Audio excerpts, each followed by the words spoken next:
May the words of my mouth and the meditations of our hearts be acceptable in your sight, O Lord, our strength and our Redeemer. Amen. So, it's October, which means the television is filling up with horror movies in preparation for Halloween. And if you've seen even a few horror movies, you've probably noticed the pattern of characters making very poor decisions. College kids proceeding to the cabin in the woods despite the locals telling them it's a terrible idea. A group of teenagers splitting up, even though they know that something is stalking them. The crew allowing a sick person back on the spaceship in flagrant violation of quarantine protocol. Decisions so bad that you wonder how anyone could make them, but without which the screenwriters wouldn't be able to tell their stories of monsters and chainsaw murderers and killer aliens while teaching audiences to obey their parents and practice abstinence and not trust corporate androids. And from my perspective, that's the kind of bad decision making demonstrated by the messenger shooting, son killing, ignorant of inheritance law tenants in Jesus' parable. It's behavior right out of a horror movie, making no sense in a real life scenario. And yet, without it, Jesus has no story to tell. Unlike some of Jesus' parables, this one is pretty clearly allegorical, which is to say that it's not really supposed to make sense unless you know what the elements of the story signify in reality. Jesus opens by citing Isaiah's Song of the Vineyard. In that story, a landowner plants a vineyard and does everything possible to ensure its success.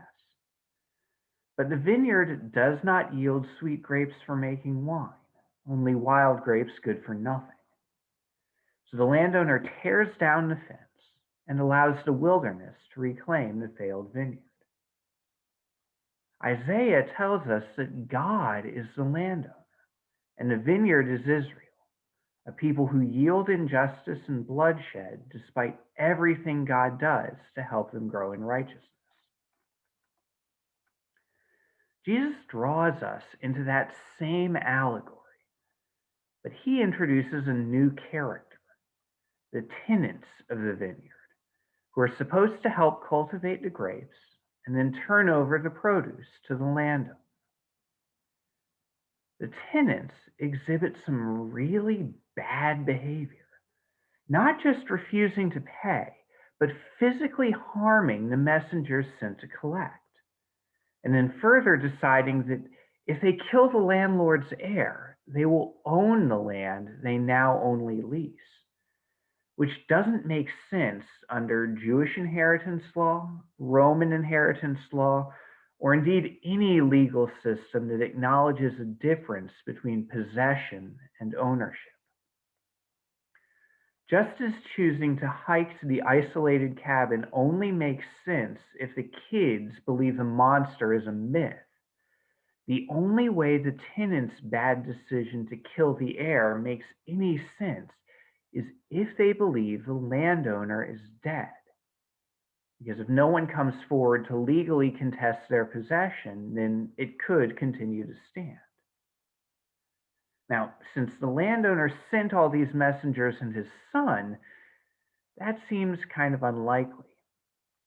But Jesus' audience didn't get caught up in the bad logic of the characters. They readily identified the tenants and priests as the priests and Pharisees, religious leaders who are supposed to encourage Israel to live rightly. These groups wielded God's authority, directing and teaching the people in God's name. The priests inherited that authority through their bloodline, which God singled out for priestly service, while the Pharisees got authority by adhering to the law more faithfully than most people. By Jesus' time, both groups were failing in their duty to help Israel bear good fruit. The priests were far more concerned about the wealth flowing into the temple than they were with whether the people had enough to eat. And the Pharisees were so caught up in the details of the law that they were failing to do justice, love mercy, and walk humbly with God.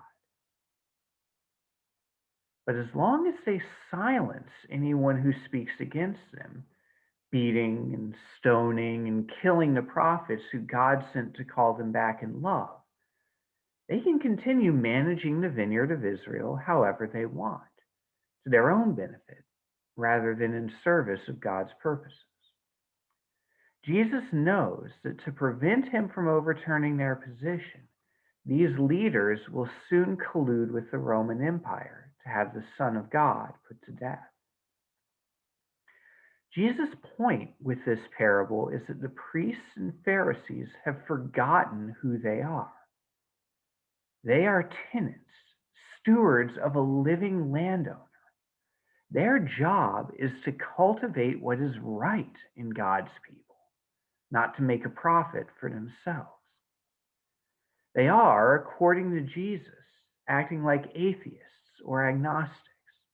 Their behavior suggests that they either do not believe the landowner is out there at all, or believe that he takes no interest in their doings, and so they can get rid of anyone who calls them back to producing the good grapes of justice and righteousness. That's a horror movie bad decision, especially when we consider that they were choosing between loving God and their neighbors on the one hand and idolatry, oppression, economic inequality, and bloodshed on the other. Those who heard this parable, and hopefully us as well, can readily acknowledge that the tenants wrongly chose violence over righteously living in God's love, and thus we can learn Jesus' lesson.